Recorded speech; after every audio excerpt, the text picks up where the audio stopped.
PTI का सिंध में बड़ा फैसला, 9 से 11 जनवरी दौरा final. Street movement Aleema Khan को रिलीफ, आईएलएफ सिंध के सदर का अहम पैगाम। कराची से एक बड़ी सियासी खबर आ रही है। तहरीक इंसाफ ने सिंध में बड़ा कदम उठा लिया है।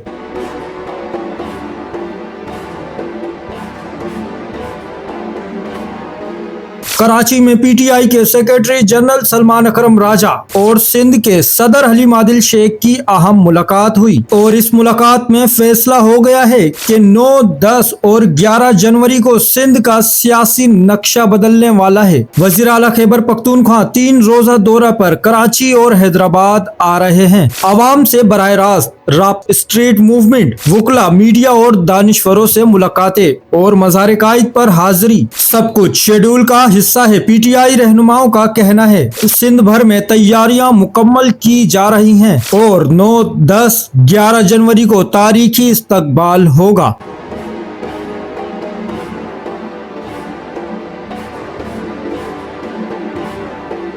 इधर हैदराबाद से भी एक बड़ा पैगाम सामने आया है। इंसाफ लॉयर्स फर्म सिंध के सदर एडवोकेट फैसल मुगल ने स्ट्रीट मूवमेंट के पॉम्फलेट तकसीम करते हुए वाज़ेह ऐलान किया कि अवाम के दिलों से इमरान खान के लिए मोहब्बत खत्म नहीं की जा सकती और 2026 इमरान खान की आज़ादी का साल होगा।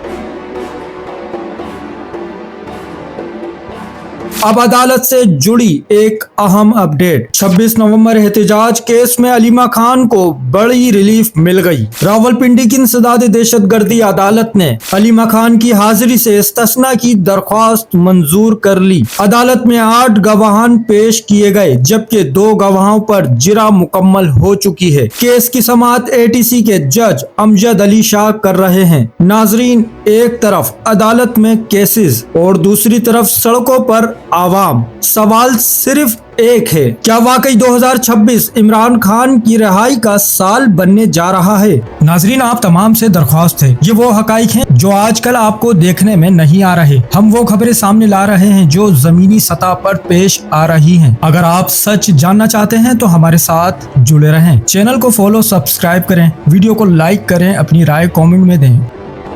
चैनल को सब्सक्राइब करें, फॉलो करें, वीडियो को लाइक और शेयर करें। शुक्रिया।